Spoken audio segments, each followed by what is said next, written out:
3, and then in unit 4 we have unit 24 we have another two short stories. So in unit 23 we are going to focus on Sunday afternoon, which is the short story, and there we will study about Alice Munro life and walks. We'll also study about a detailed analysis of Sunday afternoon. Then there is a critical assessment. We'll discuss on the themes, characterization, and narrative technique. So let's begin with Sunday afternoon. Uh, Now, Sunday afternoon, as a short story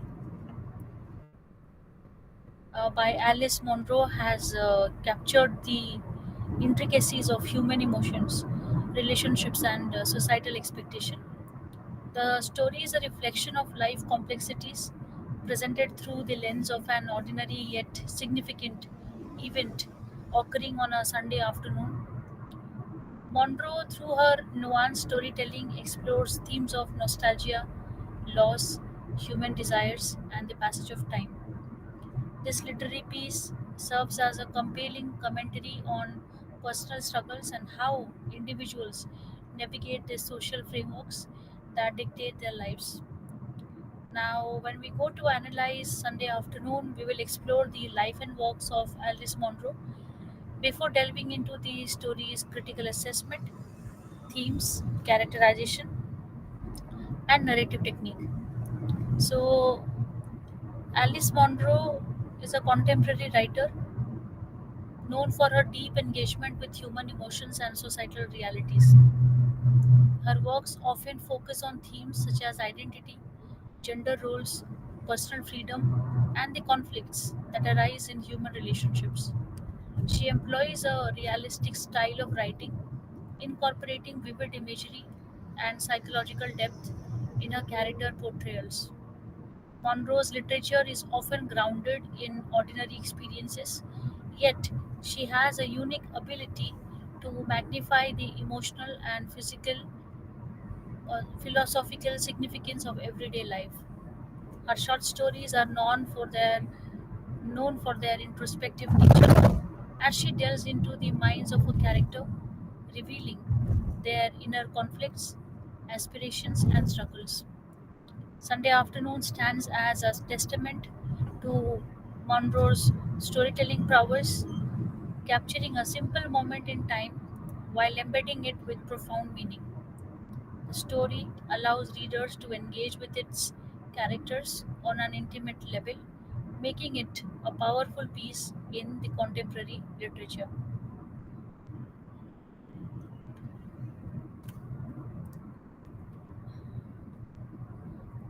Sunday Afternoon by Alice Munro uh, deals with the problems and vulnerability of also women in the modern society.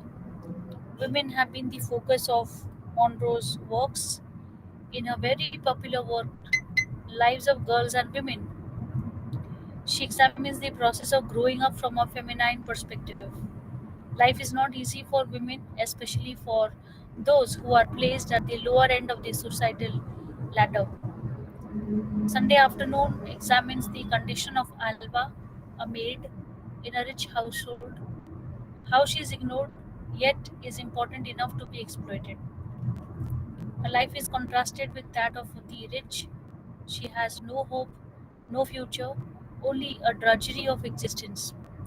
And if she has to go up the social ladder, she should be willing to oblige.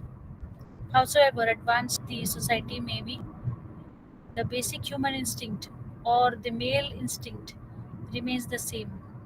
A low class woman is not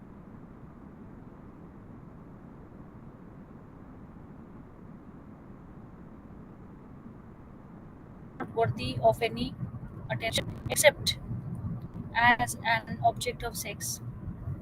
The story, in a way, deals with the subject of a man woman relationship, but at a different level.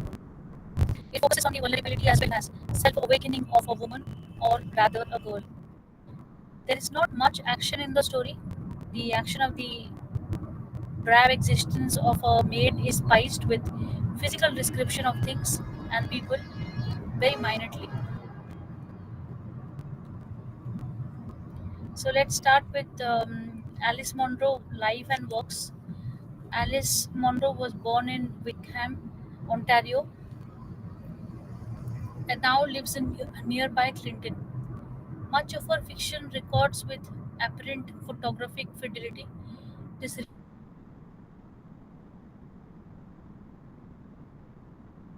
region of rural Ontario,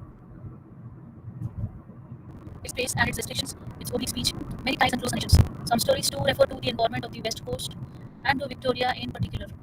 A city Monroe moved to shortly after her first marriage in 1951, yet much of Monroe's work concerns itself not with documenting the landscape at all, but with the processes by which people, especially women, break free of closed worlds. They break free in fantasy, in memory, in delusion, in madness, by choice and by profession, and also in art. But as so many of her stories reveal, for example, The Office, the other stories in Dance of the Happy Shades, or the episodes of her novel Lives of Girls and Women, the knowledge that comes from art is at once as pressureful, dangerous, and potentially isolating as experience itself, even though it can only even approximate the empirical life to which it is related. In this sense of paradox and parallel of apparent objectivity and relative understanding, which constitutes the core of Monroe's work, the technique that she uses include oxymoron, irony, which emphasize the meaning that derives from apparent contradictions and delineate the kinds of uncertainty and dislocation with which people find they must live. Alice Munro is a contemporary writer known for her deep engagement with human emotions. And as we move ahead with Sunday afternoon, let's start first with the critical assessment. Sunday Afternoon is a literary masterpiece that blends realism with an introspective tone. The story is remarkable in the way it transforms an ordinary Sunday into a deeply evocative exploration of personal emotions and social constraints. One of the most compelling aspects of Monroe's storytelling is her ability to create a narrative that is both simple and profound. The setting, that is a lazy Sunday afternoon, serves as the backdrop for the unfolding of complex emotions. The use of subtle imagery and slow paced narration draws the reader into the reflective mood of the protagonist. Monroe's writing style is characterized by its fluidity and depth. She does not rely on dramatic plot twists. Instead, she builds tension through the psychological experiences of her characters. Dialogues, if present, are sparse but impactful, allowing the silences and internal thoughts to play a crucial role in driving the narrative forward. Despite its strengths, some readers may find Sunday Afternoon to be a slow read as it lacks a conventional climax. However, its strength lies in its ability to resonate emotionally, leaving the reader with a lingering sense of contemplation. Let's discuss about the theme. The story encapsulates several profound themes, for example, time and reflection, the setting of a Sunday afternoon that symbolizes a pause in daily life, a moment of quiet reflection. There is loss and nostalgia. The protagonist's emotion seems to be tied to a past event or relationship, bringing forth a sense of longing and unresolved emotion. Social expectations, where there is a recurring theme in the Monroe's work, is the tension between societal norms and individual aspirations. And then emotional isolation, where despite being surrounded by life and movement, the protagonist experiences a sense of detachment.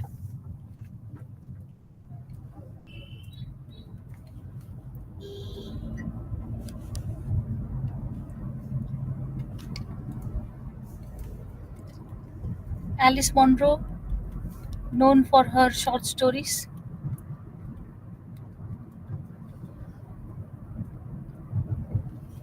especially for her novels, Munro does not find large narrative structures congenial to her talent. She is the master rather than of a compressed tale. But what is more remarkable about Monroe's fiction is her style. In her prose, the sentences that are painstakingly crafted, their effects carefully balanced.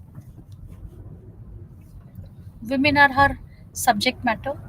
Monroe's most popular work, Lives of Girls and Women, details the story of a girl growing up in rural Ontario. It examines the process of growing up from a specifically female viewpoint.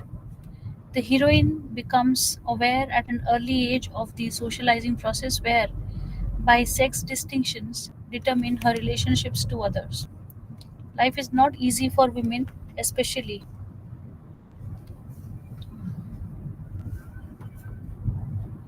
for those at the lower end of the social ladder. The story Sunday Afternoon deals with the subject of a man woman relationship, especially Alpha the maid in the Garnet household, who is taken for granted. Wearing ill fitting clothes, living amongst discarded furniture, she leads a mechanical life without any expectations. Aware of the difference between herself and the guests that fill the Gannett house on Sundays afternoon, she doles out drinks and food till a cousin of Mrs. Gannett walks to her nonchalantly and kisses her passionately.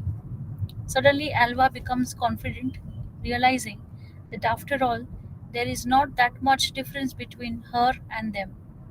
But then, has a difference been bridged or has she been used just as an object of sex? This ambivalence lends a fascinating peculiarity to the ending. A party is going on at the Gannett house on Sunday afternoon, and Mrs. Gannett comes into the kitchen to inspect things where Alva the maid is washing glasses. Alva notes that the guests were the usual people.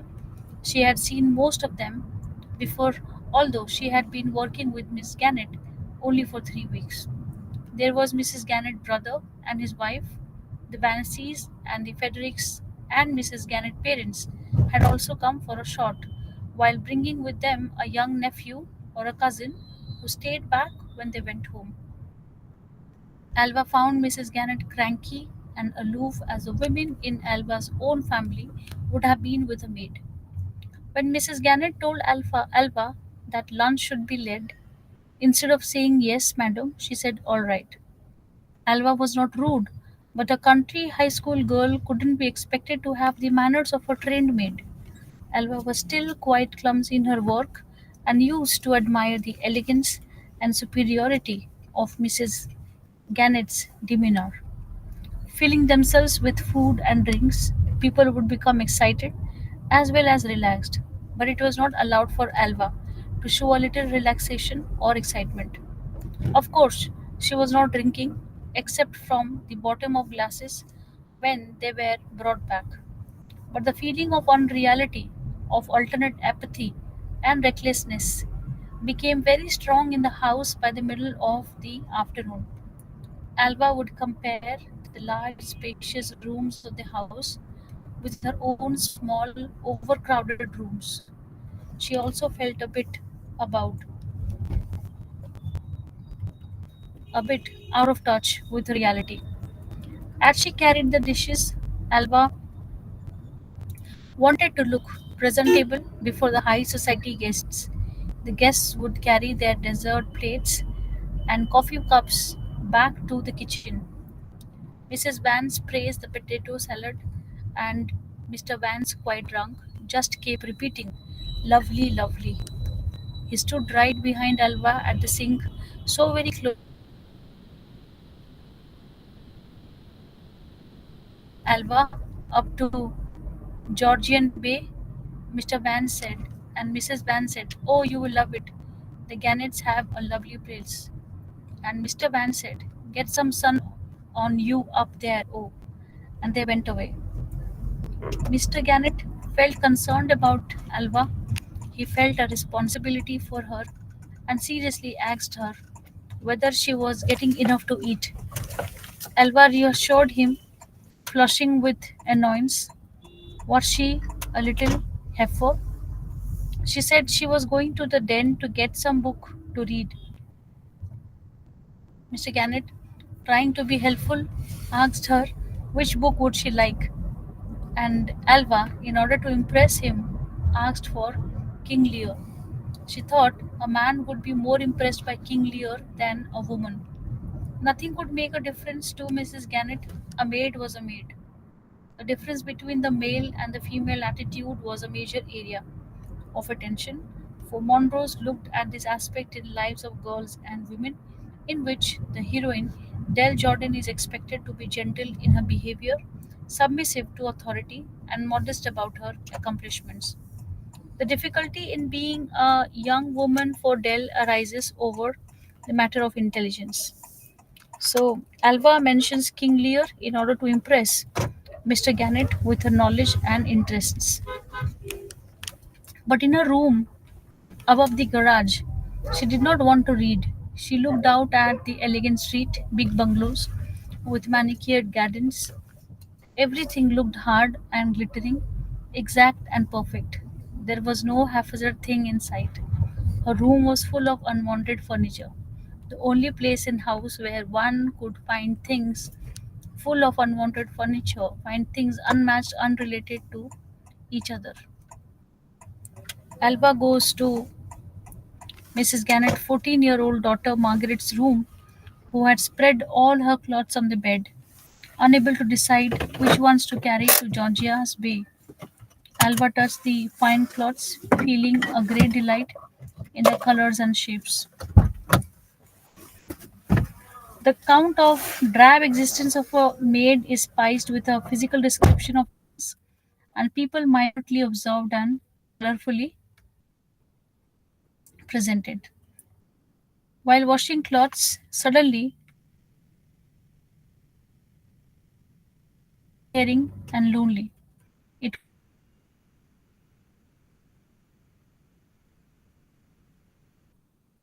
Mrs. Gannett's cousin came into the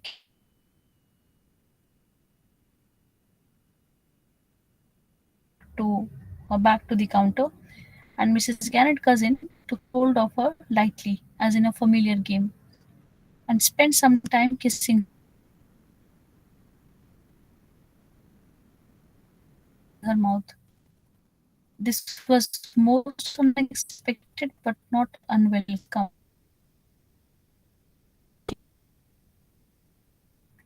So there were things she had not taken into account about herself, about them, ways of living with them that were not so unreal. The kiss has changed her whole attitude, has given her confidence and identity. But the last sentence,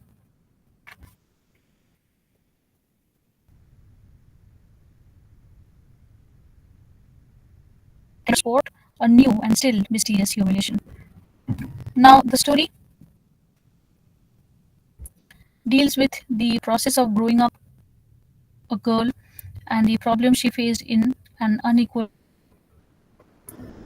the vulnerability, the self-awakening of the maid.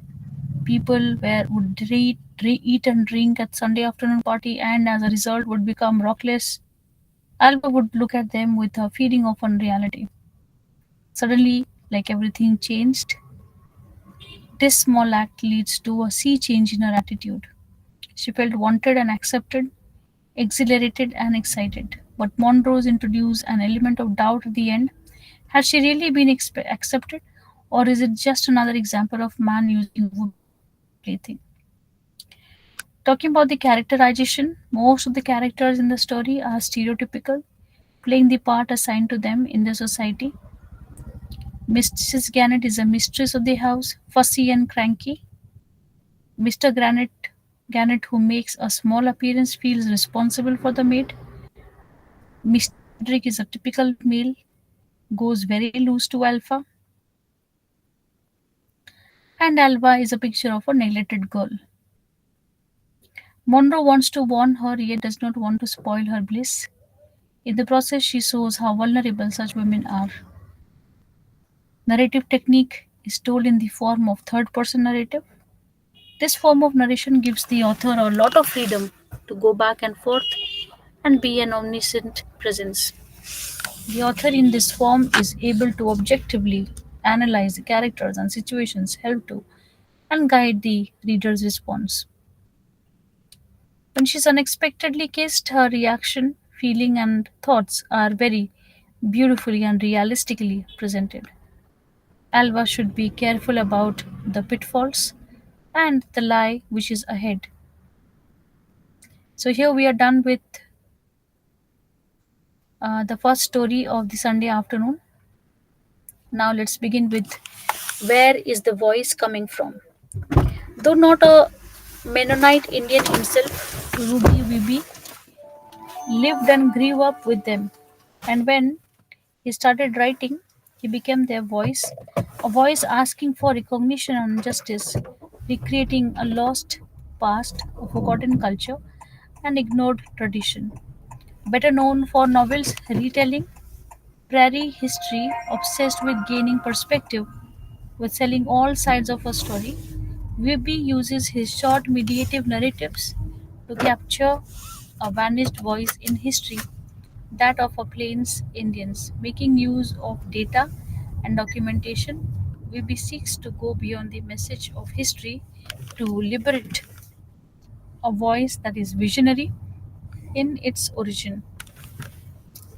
The present story tries to recreate the legend of a famous Indian Almighty Voice. Almighty Voice, a Cree Indian, was arrested in 1895 for slaughtering a cow on a reserve near Duck Lake, Northwest Territories. He escaped, shot and killed a Northwest mounted police officer who was pursuing him, and became a hero to the Crees before he was finally killed by the police. So Rudy Wiebe was born on the family farm to parents who had emigrated from the Soviet Union in 1930 in a Mennonite community near Fairholme. Educated at the University of Alberta, Germany, he has taught at the Mennonite Brethren Bible College and Goshen College, and he currently teaches creative writing at the University of Alberta. The story Where is the Voice Coming From draws on its distinction between the life of speech and art and the sterility of fact and record. Technically, it contrasts passive voice with active voice as a way of contrasting historical artifact and documentary with art, belief, and vision. Given facts, we discover logical contradictions. Vivi writes, if art and belief have the power to transcend them, how does this happen and why? So let's start with the critical assessment. Rudy Wiebe begins the story by presenting a modern problem before us. The problem is to make a story. It is very difficult to make a story from bits and pieces of information. It is more like making a jigsaw puzzle, trying to fit in different pieces of information till it presents a complete and comprehensive picture. As the story is 75 years old, Wiebe does not know where or how to begin.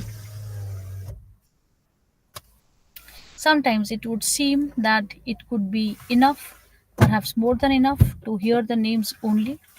And such fascinating names are that the grandfather, one arrow, the mother spotted calf, the father sounding sky, the wife pale face, the cousin going up to sky, the brother in law Dublin. Then there are names of the police and the other important government officials. In this manner, Wiebe very cleverly introduces all the dramatic personae.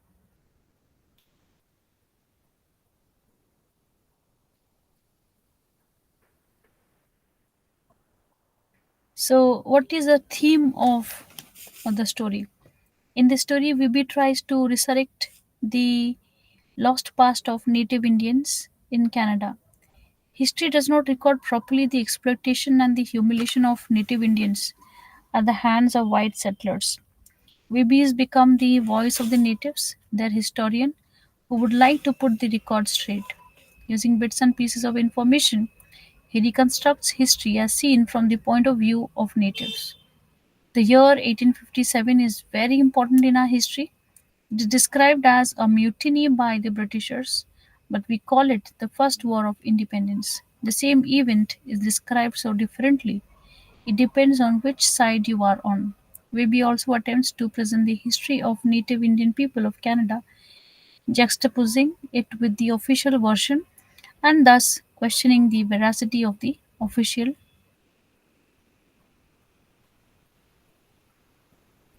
claims.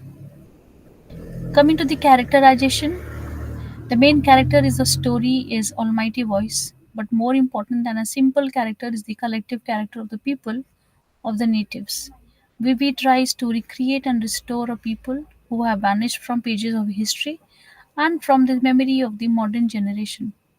The beginning of the story when Bibi says he does not know from where to begin, he feels it may be more than enough to hear the names only and such beautiful names such as one arrow spotted calf, sounding sky, pale face, going up to the sky, and Dublin, such fascinating names. Just by naming names, Bibi weaves almost a magical spell. We are indeed impressed by the names, which are very pictorial and meaningful. They have a lot of character in them. It is very slowly and gradually that Bibi builds a character of almighty voice. Initially, the picture is hazy. Then, by adding bits of information as available in museum display and photographs, Bibi introduces clarity and flesh to the picture. And when we come to know the overwhelming odds that the three Indians in the pit faced, 56 policemen and 35 volunteers beside their rifles, two pieces of cannon were also used, we realize the greatness of Almighty Voice and his two companions, Dublin and Going Up to the Sky. Let's talk about the narrative technique. The story is told in the third person narrative. The third person narrator acts as a historian who is trying to recreate the past of a lost people, a vanished tribe, using whatever little data that is available. He records the past glory of the original inhabitants of Canada and in the process questions the veracity and reliability of recorded history. The narrator wants to tell a story. The problem is how to make a story in the absence of documents and facts. The narration, based on bits and pieces of information, is akin to make a jigsaw puzzle. The narrator that questioned the official claim about Almighty's voice grave using irony very effectively. The place of burial is not, of course, of ultimate significance. A gravestone is always less evident than a triangular piece of skull, provided it is large enough. So, there are some questions which we will be discussing at the end of Unit 24. So, let's quickly start with Unit 24, and it's again two major short stories.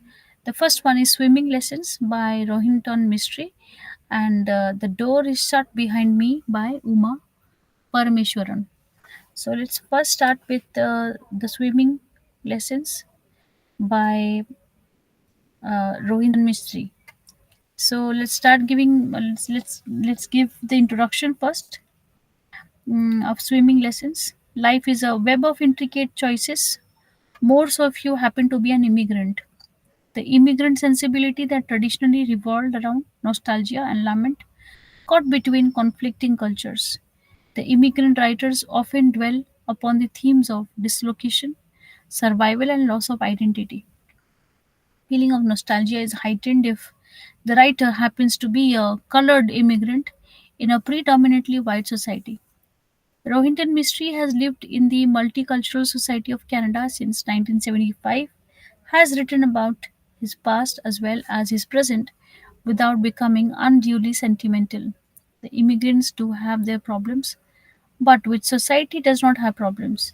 In the case of immigrants, the sashram between the two cultures lead to alienation. Mistry in his story, Swimming Lessons, portrays the superficiality of living together without actually knowing each other, and thus projects the typical tension between wanting to belong and wanting to retain one's identity. It becomes a fluid identity. Rohinton Mistry was born in Bombay in 1952, and in 1975 he moved to Toronto and has lived there ever since. While at the University of Toronto, he won two Hart House Literary Prizes. One Sunday and Auspicious Occasion are the two literary prizes for which he received, and in 1985 was awarded the Canadian Fiction Contributors Prize. His collection of short stories, Tales from Firozabad, was shortlisted for Governor General's Award in 1988. Swimming Lessons, let's talk about a critical assessment. Swimming Lessons, the narrator is Kersey Boyce, describes his life in Canada as well as connect with his past and parents living in Bombay. The story begins with the narrator's encounter with an old invalid man living in his building who reminds the narrator of his own grandfather, another invalid. But the old people were immobile and both found it difficult to pass their time. The Portuguese woman across the hall is the inquisitive type who disseminates information about people living in the building to anyone who will care to listen. She had informed the narrator that the old man's daughter was taking care of him. Narration goes back and forth in time and space as the narrator dwells on the sick man in Toronto and his grandpa in Bombay. He remembers how his mother used to take good care of grandpa too, till things became very complicated and he had to be taken to the hospital. He remembers even the minute details of his grandpa's illness and the struggle that his mother had to undergo single handedly, changing dressings, handling bedpans, etc. The narrator also held but did not go to the hospital as often as he should have, and Grandpa ultimately died in the hospital. Narration of the story in Toronto is intersected by his parents' reaction in Bombay to his letters, and these reactions are given throughout in italics, making it a subtext tagged along with the main narrative. Kersey is alone in Toronto, writing a book of stories about his life in India and taking swimming lessons, finding the chlorinated water of the local pool as foreign as element as the suburban life around him. Mystery cleverly includes within the story a commentary on and a critic of his own writing. Kersey has sent this book home to be read by proud but uncomprehending parents. The discussion about its contents, focus, and certain omissions provides an interleaved subtext on the story as well as the whole collection. Mystery thus unites two traditions in short story, the conservative, semi autobiographical mode that specializes in connected stories of childhood, and the newer self reflexive mode in which the function of the story is to comment on itself. The postman rang the bell for so long that the narrator's mother wanted to give him a piece of her mind, but she was afraid of the postman vengeance before after the Shiv Sena agitation about Maharashtra for Maharashtrians, bus drives, conductors, and such other workers were at their worst behavior. But when she saw the letter from Canada from her son, she gave him some bakshish, kissed the envelope, and ran to tell her husband. He told her not to get excited because he knew the kind of letters he wrote. A few lines of empty words. When the mother read the letter, her enthusiasm vanished. The letter described the weather more than anything else. The father commented everything about his life is locked in silence and secrecy. The narrative shifts back to present to Toronto. Two women were sunbathing on the stretch of Apache lawn. Both looked luscious and gleaming, and the narrator fantasizes about their bodies and breasts. He runs down to have a closer look at them and finds to his disappointment wrinkled skin, aging hands, and sagging bottoms. He goes for his first swimming lesson. When he had gone for registration, the woman at the desk asks him, "Is swimming not encouraged in India?" "On the contrary, most Indians swim like a fish. Only he is an exception," replies the narrator. Then he remembers how he failed to learn swimming because the deep blue sea of Chowpatty beach was grey and murky with garbage, too filthy to swim in. He examines his swimming trunks, which are a little tight, and starts fantasizing about how a gorgeous woman in the class of non swimmers could become interested and may come home to taste the pleasures of my delectable Asian brown body, whose strangeness has intrigued her and unleashed uncontrollable surges of passion inside her throughout the duration of the swimming lesson. His fantasy suggests that the narrator has a very strong imagination and to a large extent lives on dreams. The scene shifts back to Bombay. Mother decides to reply because father did not want to write all his previous questions remain unanswered. But after mother started the letter, he looked over her shoulder and gave suggestions of how the narrator would work during the day and take some courses at the night school. Without hard work, there can be no success. Mother took the letter to the post office herself. The first swimming lesson was hopeless. The water terrified him. Swimming here becomes a sort of metaphor for acceptability. First, an instruction sheet is handed over to them. As he enters the showers, three young boys call him Paki Paki and comment that soon all the water was going to taste like curry. Mistry only describes, does not comment to his racial taunt. It was a mixed class, but the gorgeous woman of his fantasy was missing. He has to settle for a 35-year-old woman wearing a pink one piece suit with brown hair and bit of a stomach. The instructor Ron gives them pep talk and demonstrates floating on the back. When he asks for a volunteer, the pink one piece suit wades forward. She does very well. He notices some of her pubic hair coming out and dwells on them to a great extent. Then they are told to paddle, and when Ron wanted to volunteer, unmindfully the narrator went forward. To his horror, he leads the class to a deep end where he almost drowned. The narrator becomes so frightened that he decides not to come next week. On his way back, he encounters the old man again in the lobby, who tells him how he used to swim a lot when he was young. The thought of going for the next lesson frightens him, but the vision of the straying pubic hair of the woman beckons him. However, the next time he is afraid of everything venturing into the shallow end. But when he does get in, he is in for disappointment. The hair have been neatly tucked in, they are not straying anymore. He feels betrayed. One feels an innocent naivete in such reactions of the narrator. This makes swimming even more difficult to learn. He decides not to go again. The total loss is one fantasy plus $30, 15 for swimming trunks and 15 for swimming lessons. Back in Bombay, the postman brought a parcel instead of a letter. Both the parents are surprised and pleased to find a book of stories written by their son. Now they understand what their son had been doing all the time, and the father had thought he was just clerking away in an insurance company. Father opened the book and started reading it, but the mother thought it was unfair as she should have to wait, and they agreed that he would read the first story, then gave it to her so she could read or also read it, and they would take turns in that manner. The weather is changing in Toronto. It is fall now, and leaves have started to fall. Bertha, the building superintendent, is ranking in the leaves. There is a commotion outside, and the narrator looks out down the window to see the old man being taken for a drive by his son who has brought a big car for his purpose. Mother and father read the first five stories, and the mother was very sad. She said he must be so unhappy there. All his stories were about Bombay. She thought he must have been missing his home. But father did not agree. He said it did not mean he was unhappy. All writers worked in the same way. They used their memories and experiences and made stories out of them, changing some things, adding some, imagining some. All writers were very good at remembering details of their lives. But mother is not convinced. How can you be so sure he is remembering because he is a writer? Or he started to write because he is unhappy and thinks of his past and wants to save it all by making stories of it? It has become quite cold in Toronto. The old radiators do not function properly, and the writer complains to Bertha.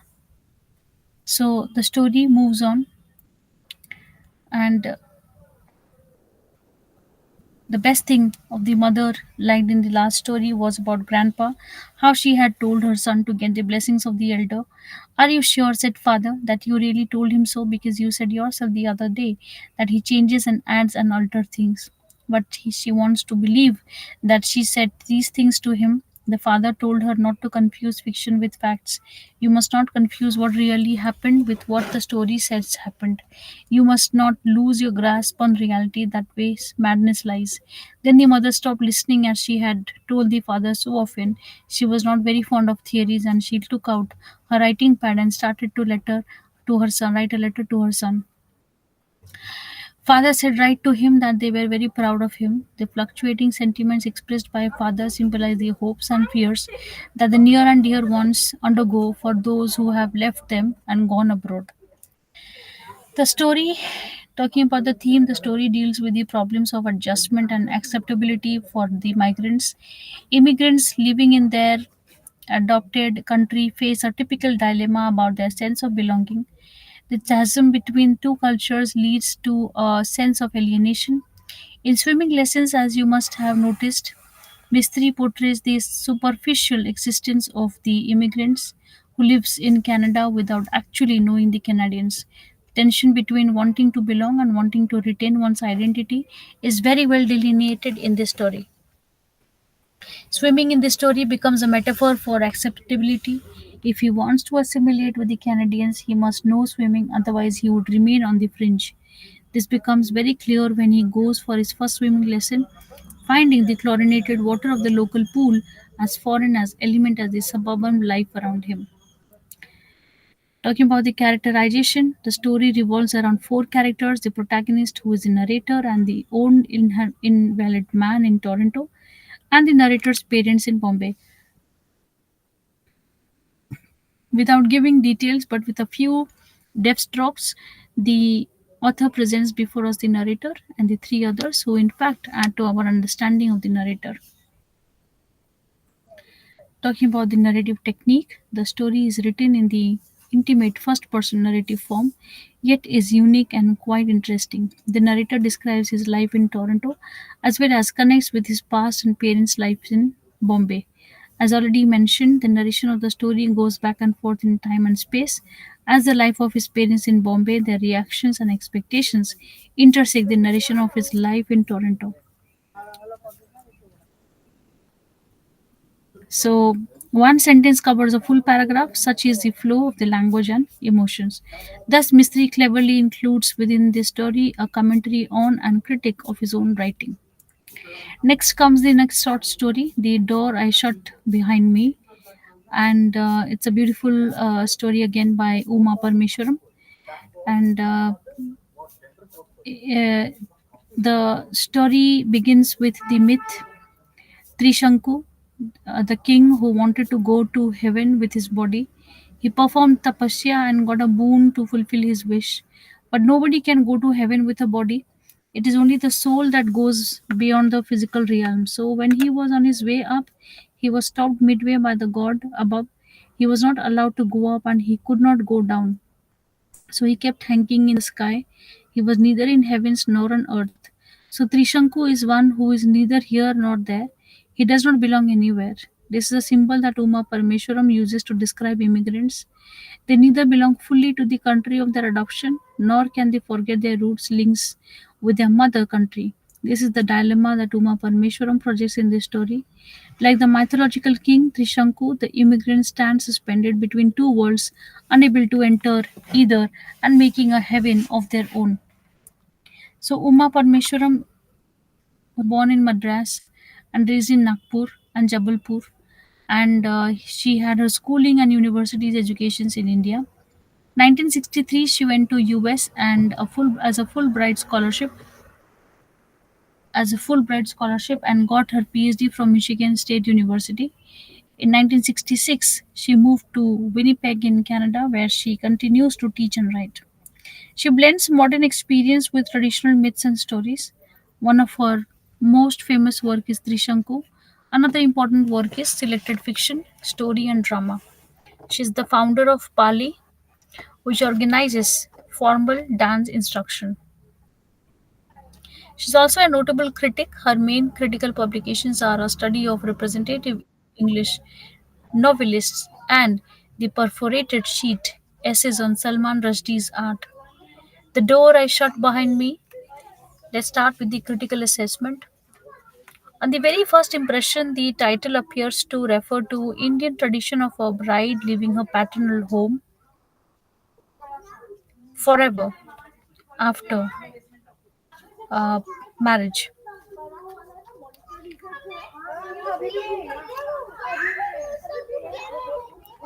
never to look back. Crossing the threshold, a story by another immigrant writer, Surjit Kelsey, deals with this theme of crossing over for good. However, as you read the story, you'll come to know that it is not a bride leaving her home, but an Indian leaving his country to become a possible immigrant in Canada. The simile is very apt as both the situations involve crossing over to a new life. This crossing over involves fear and uncertainty coupled with hope and desire.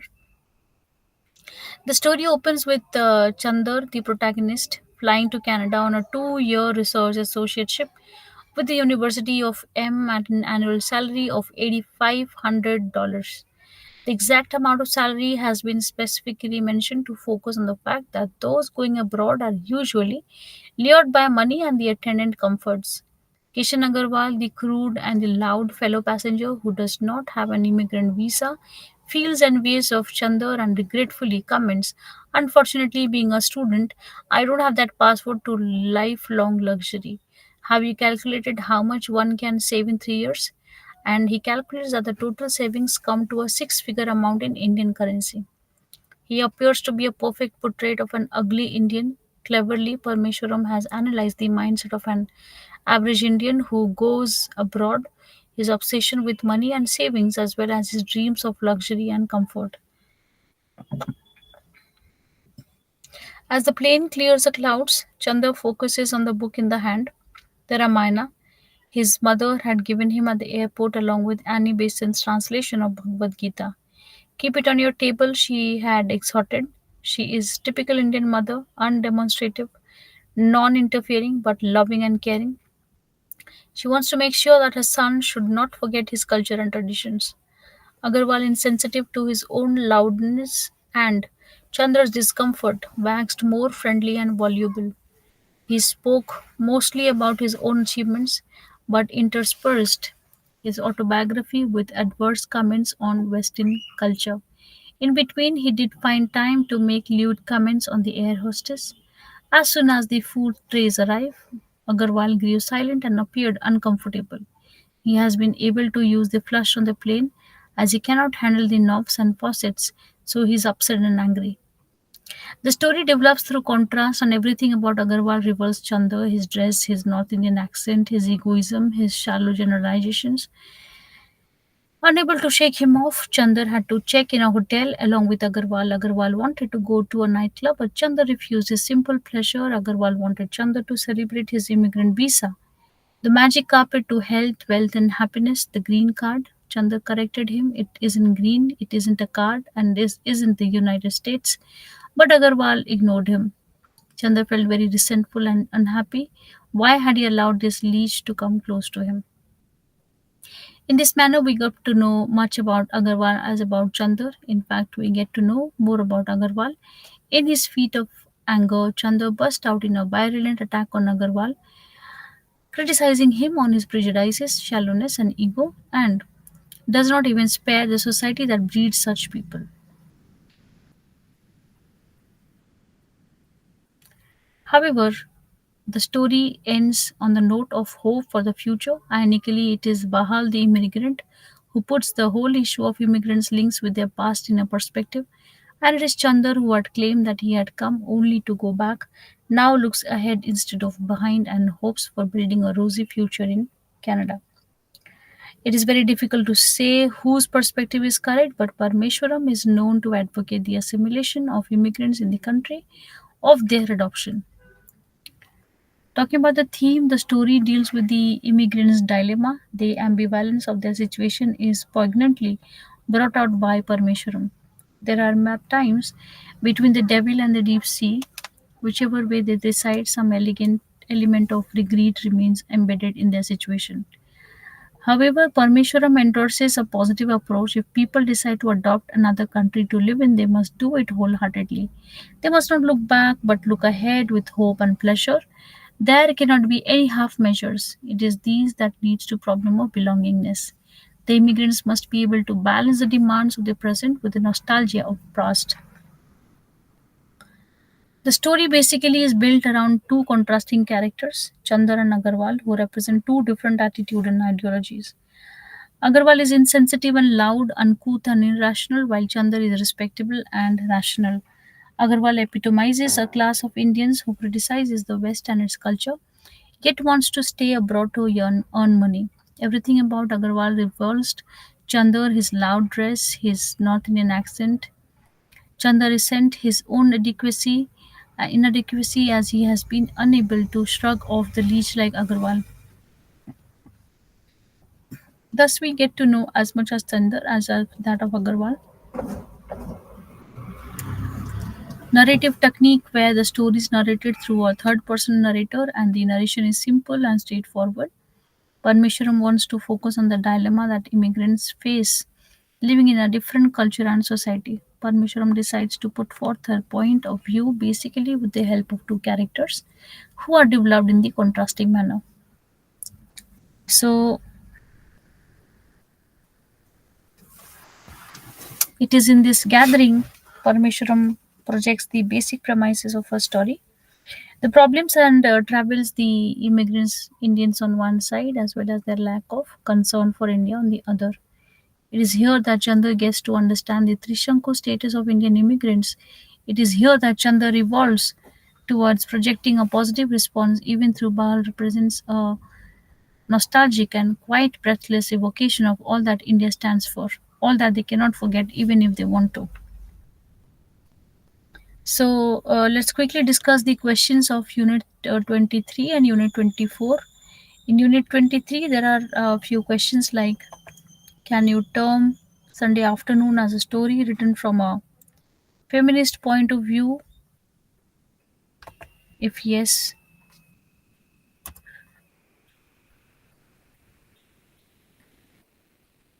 can you term Sunday afternoon as a story written from a feminist point of view? Discuss. And also the ending of the story, uh, the story of Sunday afternoon written by Alice Munro.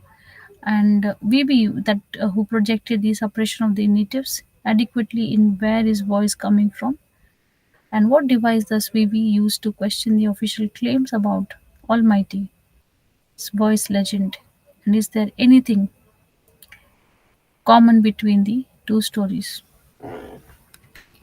So let's discuss.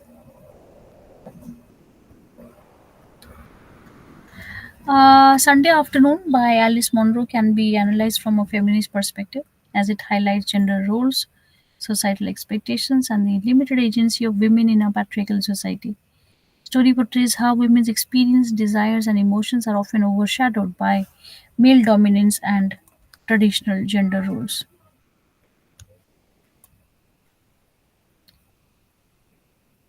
Um, so the next question, the ending of Sunday Afternoon. Commenting on the ending of the Sunday Afternoon. Ending of Sunday Afternoon is an open-ended and thought-provoking, leaving readers with a sense of unease and ambiguity. There's a lack of closure. The story does not offer a clear resolution of the protagonist's emotions and struggles. The protagonist's inner conflict remains unresolved. The title Sunday Afternoon itself symbolizes a temporary moment of pause before everything returns to routine. So, next question: how does Rudy Bibi project the suppression of natives in Where is the Voice Coming From? Um, Rudy Bibi's Where is the Voice Coming From is a powerful critique of suppression and mistreatment of indigenous people in Canada. Ways through which Bibi depicts indigenous suppression are through historical injustice, questioning the official narrative, psychological and cultural oppression, and use of metaphor and symbolism. Next question: what devices does Bibi use to question the official claims about Almighty's Voice legend. VB employs several literary devices to challenge the official colonial narratives from about almighty voices. There are multiple perspectives. Instead of presenting a single historical account, the story offers contradictory viewpoints. There's a fragmented narrative. The story does not follow a linear structure. Instead, it shifts between different time periods and perspective. Title itself suggests a quest for truth, and the protagonist's internal struggle reflects the tension between believing the official history and uncovering the suppressed indigenous truth. Is there anything common between Sunday afternoon and where is the voice coming from?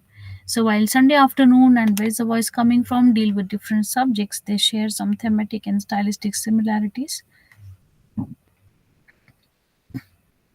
Common themes can be suppression and silencing of voices. For example, in the Sunday afternoon, the female protagonist's voice is suppressed, and where is it coming from? The indigenous people voice is erased by colonial narratives. There is a struggle for identity. There are critical view of power structures. There are some uncertain and open-ended narratives, and there is some psychological depth in both. Discussing the questions of Unit 24.